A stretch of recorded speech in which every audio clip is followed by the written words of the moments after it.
মাথার থেকে পাগড়িটা টান দিয়ে খুলছে।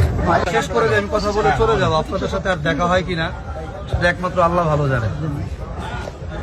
এটা একটা টুপি আর একটা পাগড়ি, যেটা রসুলের শান মর্যাদা বহন করে। আমি এখানে আসছিলাম আজকে, যদি নামাজ না পড়াই তো বিদায় নিয়ে চলে যাব, যদি নামাজ পড়াই তো পড়াবো। আমাকে এখানে থাকতেই হবে, এই মানসিকতা আমি কখনোই লালন করি। এই চিন্তা আমার ভিতরে নাই এবং এই চিন্তা কখনো কাউকে আমি বলিও নেই।